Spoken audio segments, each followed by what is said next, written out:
Sir, जिस energy के साथ में महाराष्ट्र के लिए काम कर रहे हैं वो वाकई काबिल तारीफ है सर। बहुत बहुत शुभकामनाएं सबसे पहले आपको। और क्योंकि महाराष्ट्र में जब हम डिजिटल इंडिया की बात करते हैं और ई गवर्नेंस की बात करते हैं तो इस क्षेत्र में सर आपकी सरकार की जो प्रमुख योजनाएं हैं वो क्या और किस तरह से सरकार इस दिशा में आगे बढ़ रही है? आज की लिटरेसी डिजिटल लिटरेसी है और हम सब जानते हैं कि डिजिटल इंडिया या मिशन को लेकर भारत सरकार ने ऐसी पहल की कि दुनिया के देश अभी भारत की तरफ बढ़ भी रहे, देख भी रहे और भारत को फॉलो करने की दिशा में बढ़ रहे हैं। महाराष्ट्र ये सबसे बड़ा जीडीपी देश का कंट्रीब्यूट करता है। मुंबई अकेले ही देश की जीडीपी ग्रोथ में बहुत कंट्रीब्यूट करता है।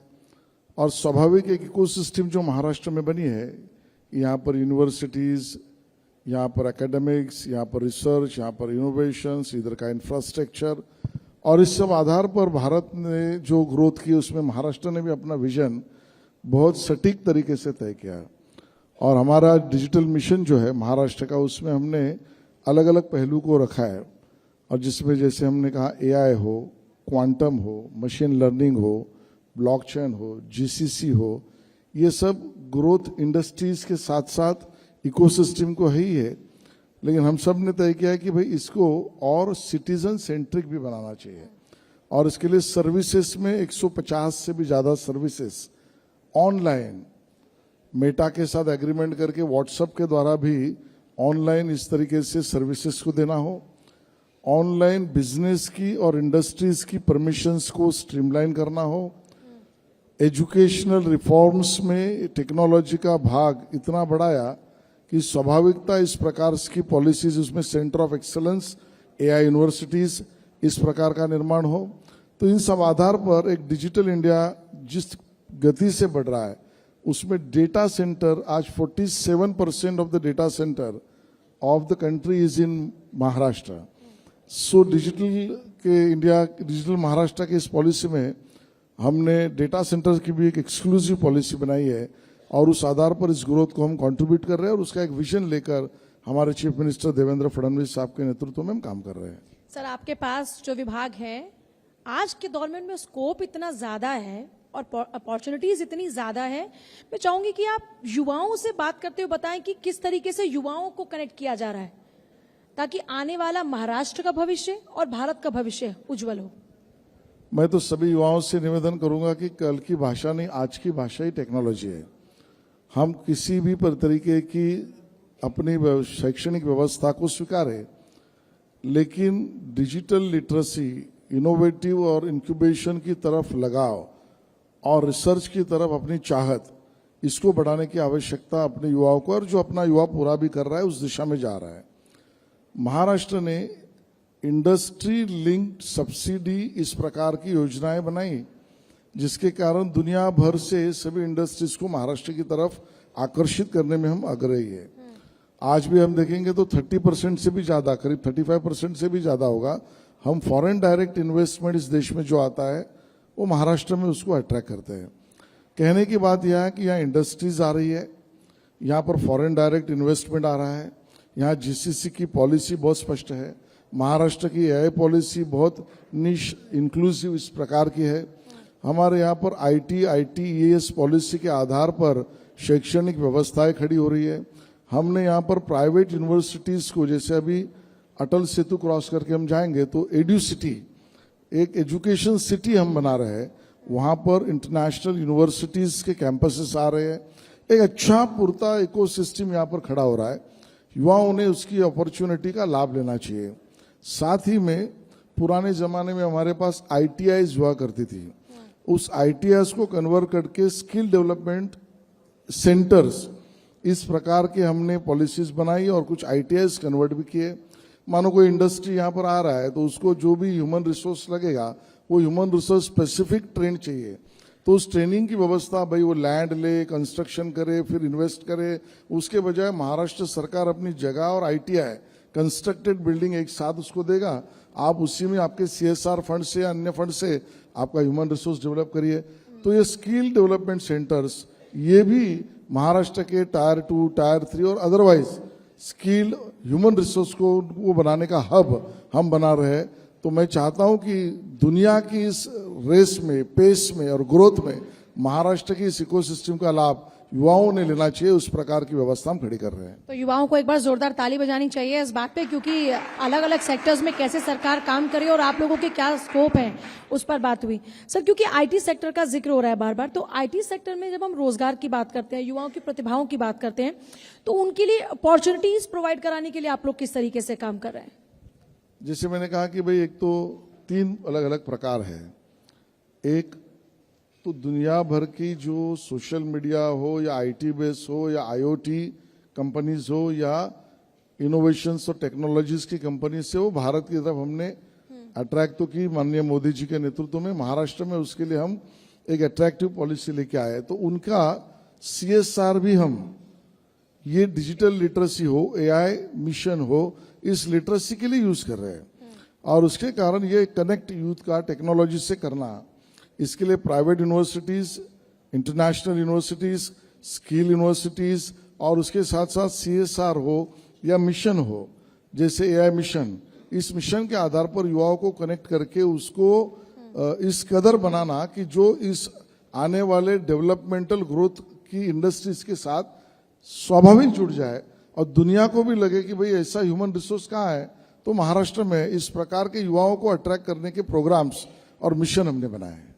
अच्छा सर, महाराष्ट्र की हम जब बात करते हैं तो महाराष्ट्र की अपनी समृद्ध संस्कृति है और यहाँ की लोक कला, इसको बढ़ावा देने की दिशा में आप लोग कैसे बढ़ रहे हैं? इसके लिए क्या प्लान्स हैं?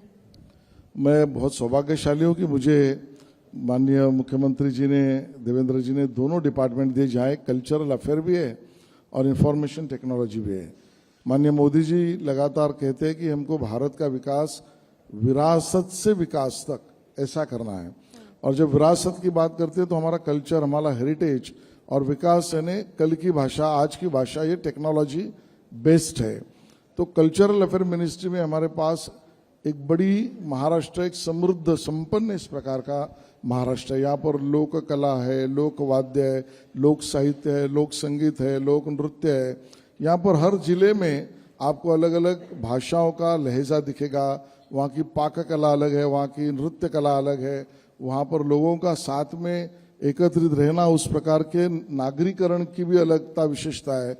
इस सबको डिजिटाइज करना, उसको स्टैंडर्डाइज करना, इसको सर्टिफिकेशन करना, इसका प्रचार प्रसार करना। जैसे कि अभी हाल ही में माननीय मोदी जी के 75वें जन्मदिन के निमित्त से हमने ऐसे 75 इंस्ट्रूमेंट्स खोज कर निकाले कि जो राह चलते, प्रगति के चलते हम उसको पीछे छोड़ चुके हैं। उनको फिर एक बार सामने लाना, उनकी साउंड्स बीट्स, उनकी म्यूजिकल इंपॉर्टेंस, इसको लोगों के सामने लाना। और उसी के साथ साथ महाराष्ट्र, इसमें एक मराठी हमारी जो कल्चर है, इसमें मराठी नृत्य और उसके साथ साथ सबसे महत्वपूर्ण है वो ड्रामा, जिसको हम नाटक कहते हैं। उस प्लेस को, ड्रामास की एक हमारी संस्कृति बहुत लंबी है और वो 18वीं सेंचुरी से चलती है।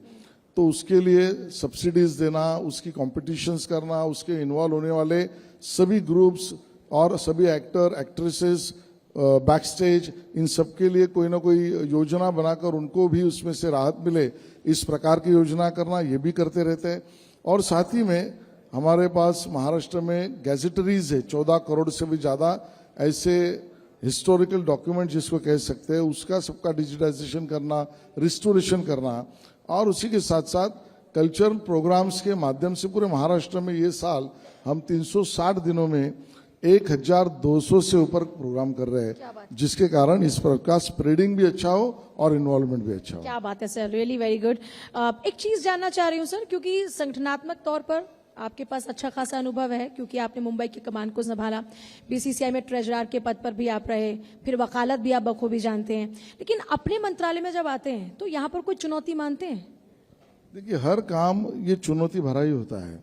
और मैं मोदी जी के उस वाक्य से बहुत इंस्पायर हुआ हूँ कि मोदी जी कहते हैं मैं चुनौतियों को चुनौती देता हूँ। और मोदी जी के इस वाक्य से मेरे जैसे युवाओं को बहुत इंस्पिरेशन मिलती है। ये चुनौतियां अपने को सिखाती है, चुनौतियां अपने को सही रास्ते पे चलने का मार्ग भी दिखाती है।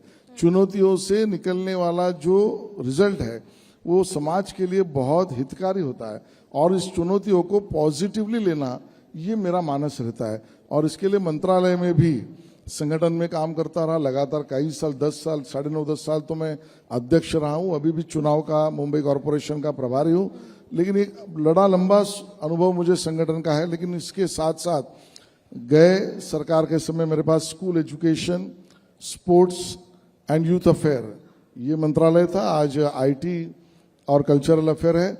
हर एक का अपना अपना लहजा है, हर एक का अपना अपना कार्य है। लेकिन इसमें से सीखना और समाज के लिए देना, अपनी प्रशासकीय यंत्रणा को व्यवस्थित करना और दिए हुए टारगेट्स को मीट करना, जैसे कि माननीय मुख्यमंत्री जी ने हम सबको 100 दिन का टारगेट दिया था, अभी 150 दिन का टारगेट दिए। तो हम 100 दिन में क्या करेंगे, 150 दिन में क्या करेंगे। जैसे भी मान लो मेरे पास फिल्म सिटी भी है, तो फिल्म सिटी हमारी स्टेट गवर्नमेंट की, हमारे मंत्रालय का भाग है।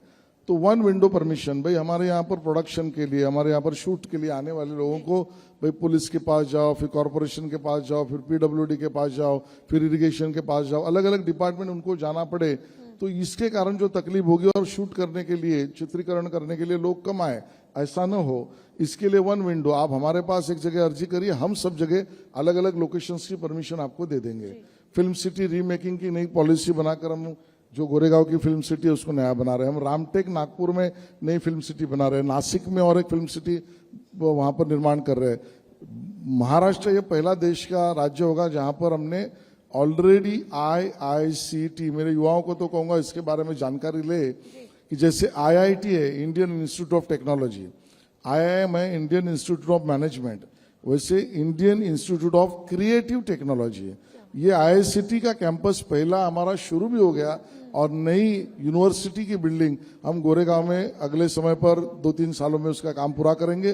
तो ये IICT जैसे क्रिएटिव इंडस्ट्रीज को भी महाराष्ट्र में लाना, क्योंकि सबसे ज्यादा आईबॉल्स ये भारत के पास है और क्रिएटिविटी भारत की जो दुनिया के वो अभी भी लुभाती है। इस प्रकार के भी कार्यक्रम हम लोग करते हैं। चैलेंजेस है, इसको मीट करने के लिए विजन, और विजन के साथ साथ कमिटमेंट, और उसके साथ साथ परसुएशन, इन तीनों माध्यम से हम काम कर रहे हैं। अच्छा, क्योंकि सर अब आपने चुनाव का जिक्र कर दिया तो मुझे अब चुनाव पर सवाल आपसे पूछना ही पड़ेगा। तो चुनाव में टक्कर मान रहे हैं या फिर मुकाबला आपकी नजर में एक तरफा है? महायुति में चुनाव लड़ेंगे और महायुति में चुनाव लड़ेंगे भी। और आज महाराष्ट्र की जनता का रुझान स्पष्ट है कि महायुति में हम चुनाव जीतेंगे भी। मुंबई की बात करेंगे तो मुंबई में हमने ये बात जरूर रखी है कि मुंबई में नवाब मलिक, एक उनके एनसीपी अजित पवार गुट के, उनके नेतृत्व में अगर एनसीपी चुनाव लड़ती है तो उसके साथ हम नहीं लड़ेंगे, क्योंकि उनके ऊपर जो आरोप है वो संगीन है। वो आरोप जो लगाए उसमें हसीना पारकर, दाऊद की प्रॉपर्टीज, इस प्रकार के आरोप है, उनके साथ चुनाव नहीं लड़ सकते। बाकी महायुति में ओवरऑल लड़ना ही हमारा निर्णय है। ये युवा जो आपके सामने बैठे हुए हैं, राजनीति में अगर कोई आना चाहे तो इनसे क्या कहना चाहेंगे? बिल्कुल ये सही समय है, यही समय है। और इसके लिए माननीय मोदी जी के नेतृत्व में, मोदी जी ने तो लाल किले से देश को संबोधित करते समय स्पष्ट कहा था कि 1 लाख युवाओं ने इस प्रकार से प्रशासकीय और राजकीय व्यवस्था में सहभागिता लेना चाहिए, और उस प्रकार के कार्यक्रम, व्यवस्था और उस प्रकार की योजना ये केंद्र सरकार बना रही है। तो मैं कहूंगा कि ये सही समय है, यही समय है। आप सबका स्वागत है। और मुंबई और राज्य में तो चुनाव अभी अर्बन लोकल लेवल के है, तो यही समय पर हमके युवाओं को भी सबसे ज्यादा प्राधान्य देना है। तो आप सबका स्वागत है। अच्छा, आप युवाओं से और क्या कहना चाहेंगे? जो बैठे हुए मैनेजमेंट के बच्चे हैं सारे के सारे, और मैनेजमेंट वाले बच्चों को बहुत ज्यादा सोचना भी पड़ता है कि आगे किस तरीके से बढ़े, और उनके जहन में सवाल बहुत सारे होते हैं। तो कोई ऐसी बात जो उनके उन सारे सवालों का जवाब हो? नहीं, पहली बात तो मैं उनको कुछ कहूं उसके बजाय आजकल के हमारे मैनेजमेंट के स्टूडेंट्स जो यहाँ लड़के लड़कियां बैठे हैं, उनसे सीखने लायक बहुत है। बिकॉज इन्होंने दुनिया, आज वो किसी ने कहा था कर लो दुनिया मुट्ठी में, आज तो उनके मोबाइल के कारण उनके हाथ में दुनिया आ चुके हैं। और मैनेजमेंट्स के नए नए स्किल्स हम जब स्टूडेंट्स, तो मोबाइल हाथ में आपने बात कही है, एक कटाक्ष है या फिर इनके लिए कॉम्प्लीमेंट है? नहीं, इनके लिए मैं चाहता हूं कि आपके हाथ में वो आ चुका है। अब इस बात को चर्चा करने के बजाय already it has been implemented, आपके हाथ में दुनिया आ चुकी है। तब इस समय पर आपके एक्सपोजर का फायदा राजनीतिक और प्रशासकीय व्यवस्थाओं के नेताओं को देना चाहिए, और उसके लिए आप सर्वंकष, सर्वांगीण, इंक्लूसिव सोच करें, इतना मैं कह सकता हूं। बहुत शुक्रिया सर, हमारे साथ आज यहाँ पर धन्यवाद। जुड़ने के लिए, बातचीत के लिए, हमारे युवाओं का मार्गदर्शन करने के लिए, और हम जिस विजन ऑफ न्यू इंडिया की बात करते हैं उस थॉट पर बात करने के लिए बहुत बहुत शुक्रिया सर। आप सभी का भी बहुत बहुत शुक्रिया।